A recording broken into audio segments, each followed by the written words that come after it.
Yeah, hi, I'm Chelsea. I'm a project officer with the Thame Conservation Trust, and today I'm going to be talking to you specifically about our Riverfly Hub, which is a citizen scientist initiative. And for me personally, I got really interested in aquatic macroinvertebrates back in my undergrad in the States, peering at them, through a microscope in ethanol.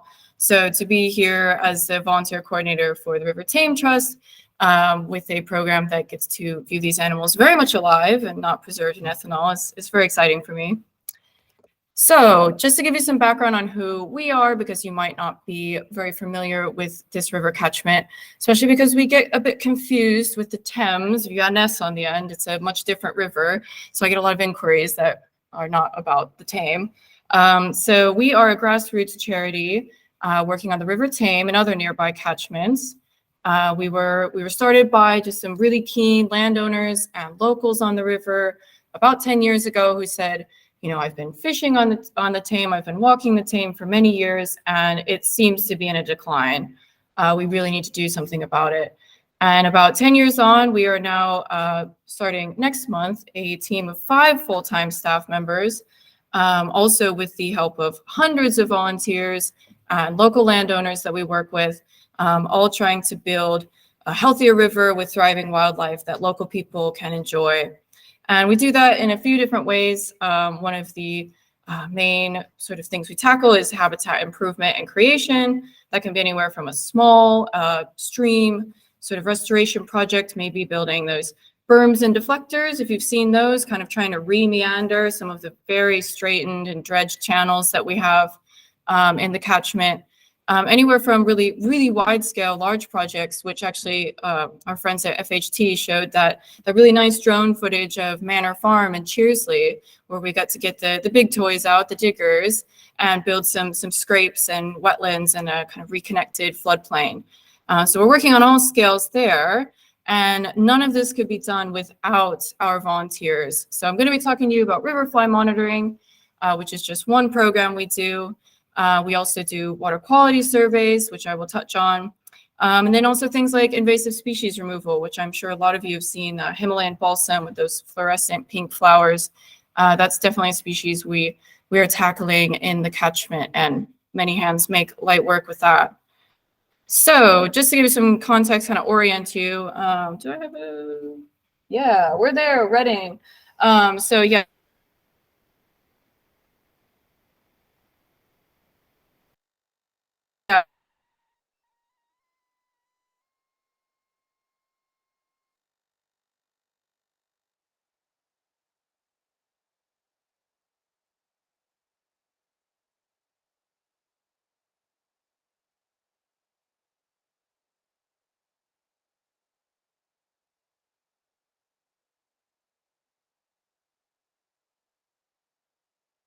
In a catchment that's very dominated by agriculture, and sometimes those practices aren't too friendly to our rivers. So we actually straddle Buckinghamshire and Oxfordshire. So a lot of our records do go to TVERC, but we also are we chat with BMERC quite a bit as well. So that can be a bit tricky to have a river catchment that straddles lots of different government agencies and different groups. Another key thing to note is that we have 33 sewage treatment works in the catchment, which probably sounds like kind of a high number because it is. It's one of the highest concentrations in terms of catchments that flow into the Thames. So another piece of work that I'm not going to go into detail here is our important freshwater areas, which was a project that was undertaken with our friends at FHT, who we partner with quite a bit. Taking pretty much all of the data, I'm sure a lot of it coming from TVERC, to kind of highlight where our important freshwater areas are. You can see the ones in green, those are actually going to be our potential important freshwater areas. An area like the Chiltern Headwaters and Springs, I'm sure if any of you have visited this area know, of course, this is a very important freshwater area. This is where our chalk streams run off of. We've got our only population of brown trout in the Chalgrove Brook, which runs off the Chiltern Headwaters. The reason, though, why it's a potential important freshwater area is because a lack of records and data to really solidify it as that IFA. So I'm sure when these slides are shared, you can click that link and read into the full report. But this is me encouraging you, if you live in this area, definitely be putting your records and your wildlife sightings down to the right recording center. So some of you might not know this, but freshwater habitats are just less than 1% of the world's total surface, and yet they house 10% of all known animals, and up to 40% of these are fish species.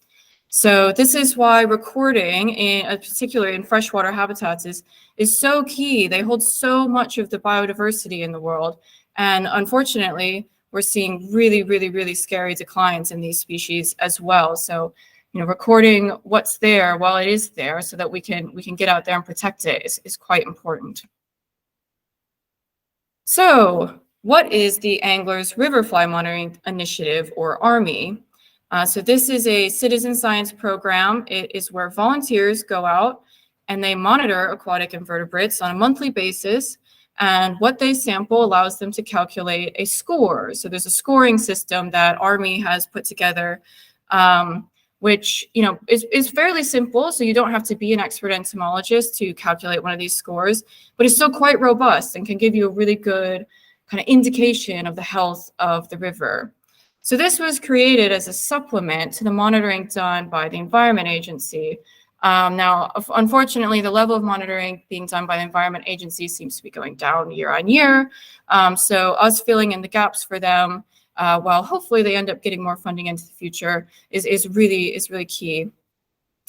So if you're doing monthly monitoring of Riverfly at a site, if you see a big drop in your score below what we would call a trigger level gets set. It's going to be different for every single site. There's no one universal trigger level. It depends on what you typically see at that site.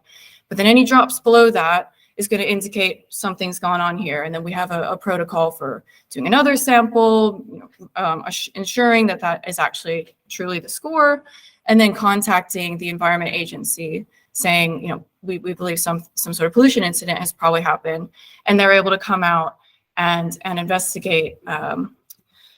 So also just having a Riverfly group in your area, quite active in our rivers, just increases awareness of the rivers in general, and can deter polluters. If people who are thinking of just dumping something into their local stream know that people are around and keeping tabs on it, they're less likely to pollute. It's also a very good way to pressure the sewage companies, the water companies as well, because a lot of locals getting quite upset about raw sewage in their rivers and drops in Riverfly scores can be quite a good tool for pressuring them.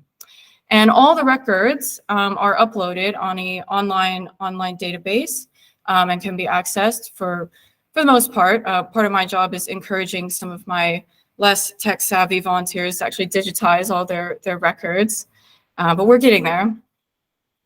So let's talk about the 8 groups that the ARMI scheme uses. So I'm sure all of you know there's a lot more than just 8 types of aquatic invertebrate, but to keep it simple enough for people who aren't entomologists and aren't familiar with these groups to do the monitoring in a reasonable amount of time as well in their free time, it's split out into these 8 indicator groups.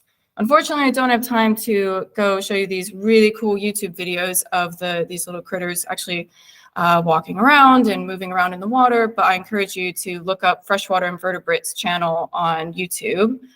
But some of you might be familiar with some of these little beasties. We've got your case caddisflies and your caseless caddisflies.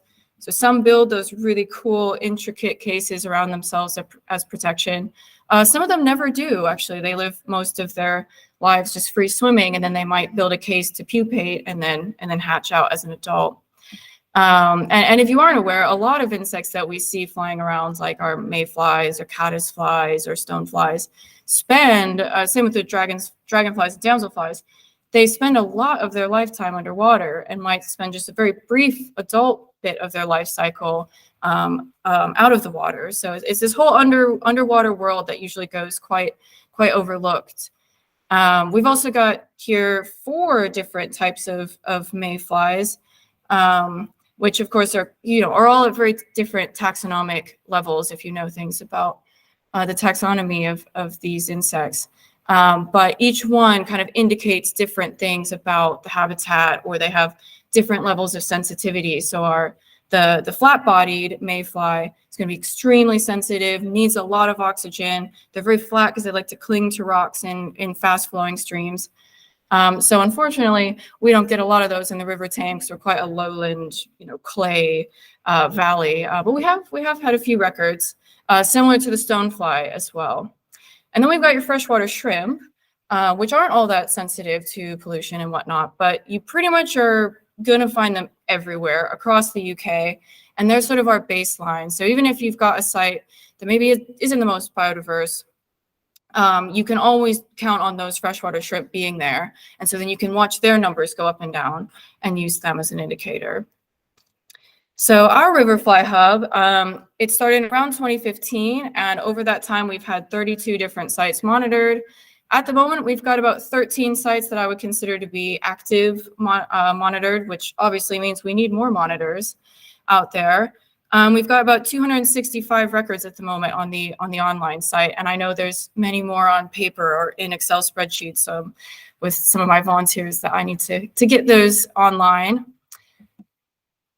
So I just want to run through some of the really interesting Riverfly sites that we have out of those ones that I mentioned.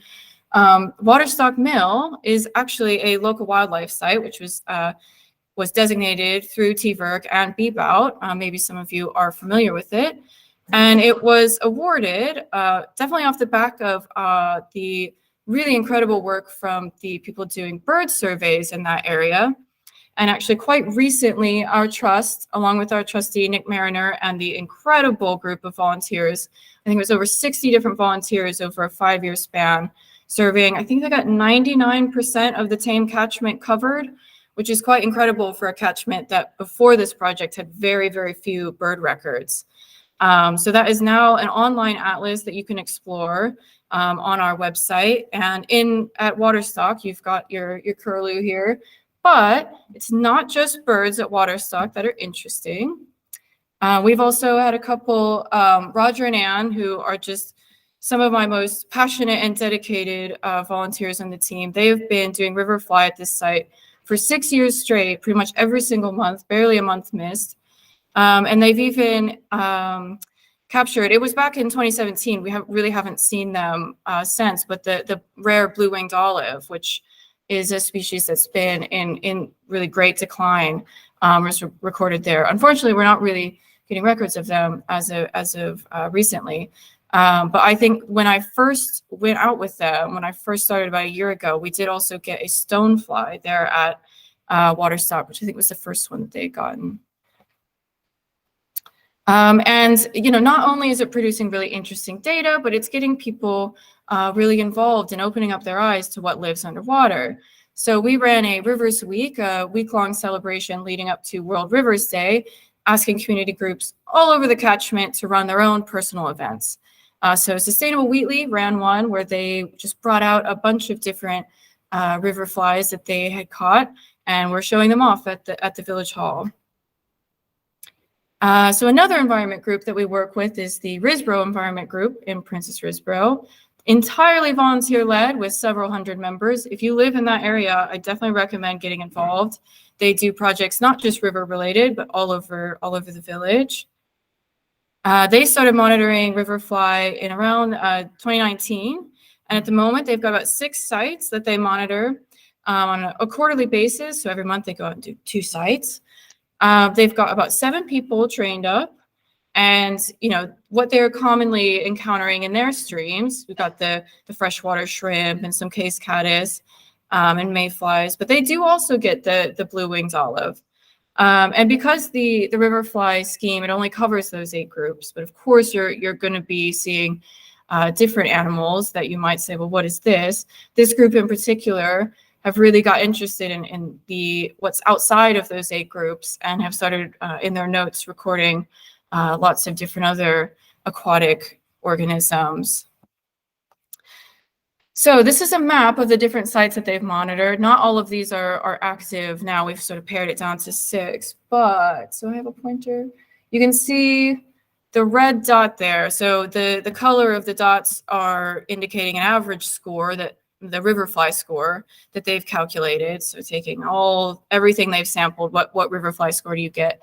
And there's that one site that has a very, very, very poor score. It's gotten, I think the highest score was a 1, and there was one time they just got a 0. There was no Riverfly group seen. And that is because right upstream, I don't know where my pointer's gone, but there is a sewage treatment works. And the volunteers have actually called this the dead zone. They really were only seeing the freshwater shrimp out of the 8 groups, and then some leeches, aquatic worms, some hog lice, which that says those are really tolerant, pollution tolerant taxa. They can survive in very low oxygen environments. Clearly that sewage treatment works is putting out something that's making it really inhospitable. But we get some really high scores everywhere else in Princess Risborough. And that's because the Horsenden Brook that arises up in the Chiltern Hills is a designated chalk stream. You can see the darker blue is a high certainty chalk stream. It also is historically known to have had brown trout on it. There's absolutely no brown trout on it at the moment. But we were starting to investigate a brown trout reintroduction on the Horsenden Brook because we knew they used to be there. And then unfortunately, through kind of digging into the Riverfly data that we had and doing walkovers and talking with Reg, it's looking like until we can sort out the pollution issue with the sewage treatment works, it really doesn't make sense to be putting our little brown trout fry into the Horsenden. So to pressure Thames water to try and sort out this issue, we have installed a continuous sensor right below the sewage treatment works that measures both temperature and dissolved oxygen. And let's see, I do have a pointer here. So you can see the green line, which is temperature going up and down, which can be night and day, quite normal. That's what we expect to see. But during our daytime temperatures, you see there's kind of 2 peaks. And that first peak when the temperature comes up, I'm going to guess is when everyone in Princess Risborough wakes up. And the second peak is going to be when everyone in Princess Risborough gets home from work. And they all start using their toilets and their sinks. And the way sewage treatment works is, you know, the water comes in, the wastewater comes in, and they need to treat it. But of course, it's got to go somewhere. And where does it go? It goes into the chalk stream, unfortunately. Now, the Environment Agency sets permits for every single sewage treatment works, and they're all different. Every single sewage treatment works has different levels that they can discharge at for nitrate, biologically available dissolved oxygen as well, or and things like ammonia and phosphate and whatnot. These nutrients that we're quite concerned about. So is the sewage treatment work doing something wrong by discharging into the chalk stream? Well, per the Environment Agency, the answer is no, because they are within their permits. But because of the Riverfly scheme, we are getting evidence that it clearly is having quite a significant impact on the receiving water course. And we're going to use this as evidence to chat with both the EA and Thames Water to say, how can we get these permits to a level where it isn't damaging the environment so much? Now, the other map here with that 93 is not permitted discharges into the river on a daily basis. This is going to be your raw sewage spills. And this data actually comes from the Rivers Trust. They compiled a bunch of government data onto a totally publicly available online map called the Sewage Map, which I definitely encourage you to look at in your local area. Especially if you swim in rivers, I would go look at the Rivers Trust Sewage Map. Yeah, and in 2021, there was 93 counted raw sewage spills into this designated chalk stream, which is a bit of a different issue because that's the sewage treatment works just not having the capacity, especially during a storm event, to even treat at all. They just have to dump raw sewage because there's just not enough space to treat it quickly enough. So the Riverfly program is just a piece in the puzzle of what we're doing as a trust to try and build a comprehensive picture of what's going on in quite a large catchment with various issues depending on what sub-catchment or tributary you're in. So we would hope in the future to start linking up monitoring these riverflies with some water quality data. So we've this month actually just launched a new water quality monitoring network where we've got 40 sites strategically laid out throughout the catchment, a lot of times right below a sewage treatment works. And we're recruiting volunteers to start using the Freshwater Watch app, which walks volunteers through recording where they are, taking a photo, the color of the water, measuring the nitrate and phosphate, looking for signs of pollution, noting down the land use. Is it urban? Is there runoff from a farmer's field? Any plants and animals that are notable, and then the turbidity or the water clarity as well. So we're going to have that information all across the catchment with the Riverfly information, with what I'm hoping from all of you as recorders of your various taxa that I'm sure you are far more expert in than I am, to be able to match up and really build a picture of what's going on in the catchment, because we have a vision for a healthier river, but it's very hard to actually achieve that if we don't know where the problems are and where the really good areas are that we need to preserve. So I just like to say, if you do live in the Thame catchment, please let us help you record better, because we run a farmer cluster through our Engaging with Farmers program, and we're very linked up with local landowners. And we are constantly having farmers ask, especially with biodiversity net gain rolling out, I want to know what's on my farm, but I'm a farmer. I have to take care of my cattle or my crops. But if someone who really knew about the birds or the plants or the butterflies could just come walk the hedges, that would give me so much data. So we really are always happy to link up surveyors and monitors with landowners. And as well, we kind of want to act as the hub to empower local groups, because I think it's been really exciting today hearing about all these different projects dotted around sort of the TVERC area. We don't have enough people ourselves in the staff team to go out and monitor everything, but clearly you guys with your really great community groups do. So let us help you. If you want a grant, we're very happy to help advise on writing grants for specific projects. If you need links with experts, or if you need access to private land, we kind of want to facilitate the local groups feeling empowered to take on their own projects in their local area. And lastly, in terms of going back to specifically Riverfly, there are some challenges with the project. Like I was saying, to get good data, you've got to monitor quite regularly to actually see those dips in numbers. And point pollution can be quite easy to miss if it's just a flash event and the invertebrates bounce back quite quickly. And just generally recruiting volunteers and retaining volunteers can be quite challenging. So I have a bit of funding at the moment to put on more training sessions, which I'll be advertising online. If you are super keen, I can definitely talk to you about becoming a trainer yourself. Because at the moment, there's really only myself and maybe 2 other people in this area who are certified Riverfly trainers, so it can make it quite hard to put on events regularly. But I do think, even though the funding and the time can be a challenge, there's a lot of positives for getting people involved in Riverfly, even just from the educational standpoint and getting people outside, and that social aspect of talking about your local rivers and streams. And like I said, with our future work, it's just going to be a piece in the puzzle, linking up the Riverfly data with our mammal data and our bird data and our water quality data to say truly what's going on in the Thame catchment, and then continue to see how we build on it and improve.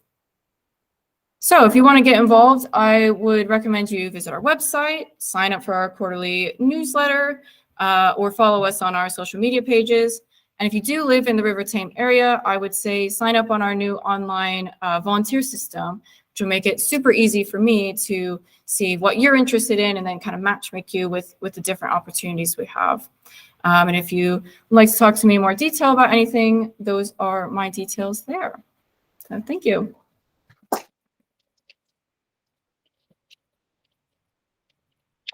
I don't know how I am on time, but that's good. Right on time.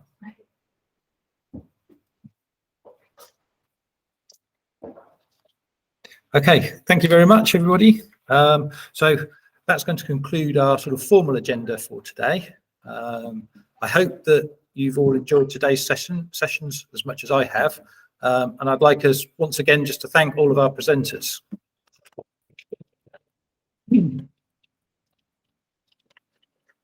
I'd also like to just once again thank the TVERC team, and especially Henrietta, for pulling this all together.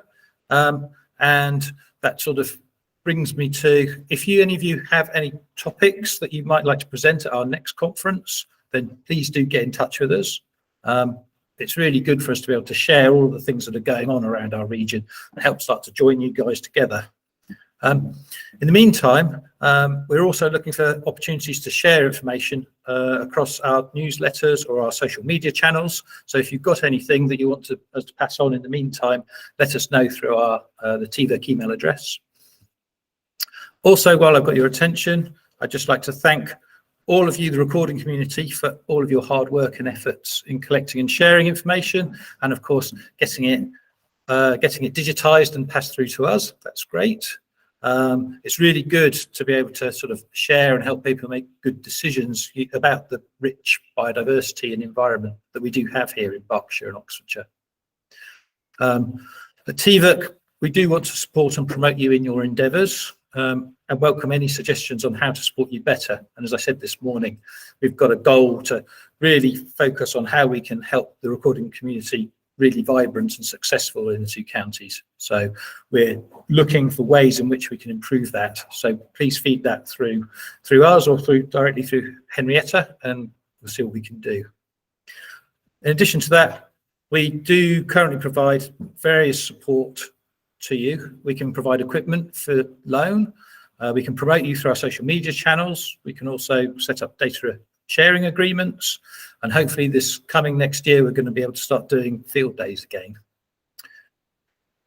We also provide a small grant scheme that's administered through the Trust for Oxfordshire's Environment. The purpose of those grants are to improve the quality, the quantity, or the coverage of voluntary recording in the two counties.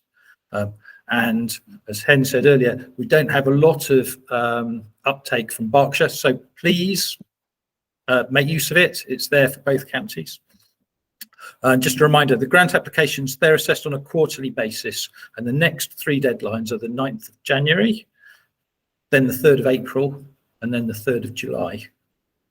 If you're planning a project, you can get in touch with us or with TOW for an informal chat to see how we can help you shape your ideas to meet the needs of the grant scheme. And if you want more details and application forms, then they're all available on the Trust for Oxfordshire's Environment's website. I think that brings us to the end of the online session. And for those online, I'd like to say take care, and I hope we see you soon. And thanks for being involved today. And for those of you who are here, we're going to take a short break before we start the workshops for the rest of the day. I think we're planning on starting the workshops at about 4:05. So that gives you time to grab a cup of coffee and a drink, and then we'll give you a shout to assemble at this sort of behind the chairs area. So thank you all. 3:05. 3:05. Thank you for the prompt. Thank you, everybody.